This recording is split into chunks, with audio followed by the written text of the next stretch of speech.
Bonjour à toutes et à tous et bienvenue dans le JT de ce jeudi 25 avril. Voici les titres que nous allons développer. Plateforme de signalement pour les consommateurs, pacte du Treil et saisie des rémunérations. On s'intéresse pour commencer à la plateforme de signalement pour les consommateurs. Afin de mieux cibler ces contrôles, la direction de la répression des fraudes a récemment lancé Signal Conso. Cette plateforme en ligne permet aux consommateurs de signaler une fraude ou une anomalie constatée chez un commerçant, par exemple une erreur de prix, un produit périmé ou encore une publicité trompeuse.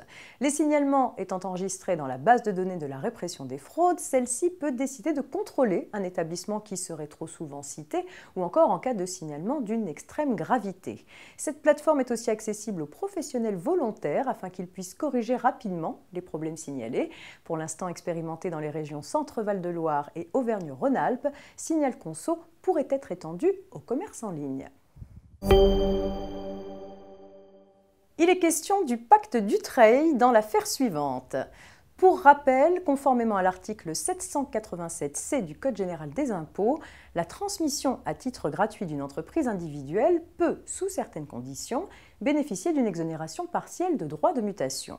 Suite à la liquidation de la succession d'un chef d'entreprise, sa fille reproche au notaire de ne pas l'avoir informée qu'elle aurait pu bénéficier de cette exonération au titre de la transmission des parts sociales détenues par celui-ci dans sa SARL grâce à la souscription d'un pacte du Treil.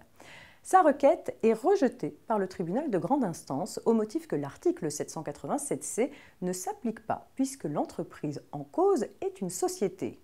Saisie de l'affaire, la Cour d'appel rappelle que cette disposition s'applique aussi aux entreprises à associés uniques qui sont assimilées à des entreprises individuelles. Cependant, dans le cas présent, la réunion de l'ensemble des parts entre les mains de la fille du fait du décès de son père ne permet pas de bénéficier de l'exonération partielle.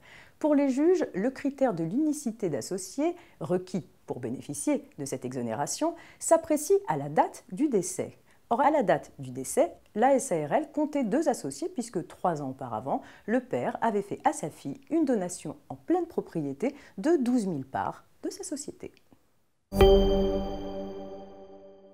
Lorsqu'un salarié fait l'objet d'une procédure de saisie des rémunérations, l'employeur doit se plier à cette procédure, mais il doit veiller à laisser à la disposition du salarié une fraction de sa rémunération égale à la partie forfaitaire du revenu de solidarité active, dit RSA, pour un foyer composé d'une seule personne.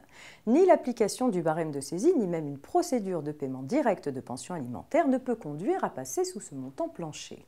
Dans un communiqué de presse du 4 avril dernier, la Caisse nationale des allocations familiales a indiqué que le montant forfaitaire mensuel du RSA pour un allocataire augmente de 0,3% au 1er avril 2019. Il passe ainsi à 559,74 € en métropole et dans les DOM, hors Mayotte. Le montant de la fraction de rémunération totalement insaisissable est égal à ce montant revalorisé. C'est la fin de cette édition. Rendez-vous demain vendredi pour un dernier point d'actualité juridique avant le week-end. Très bonne journée à tous.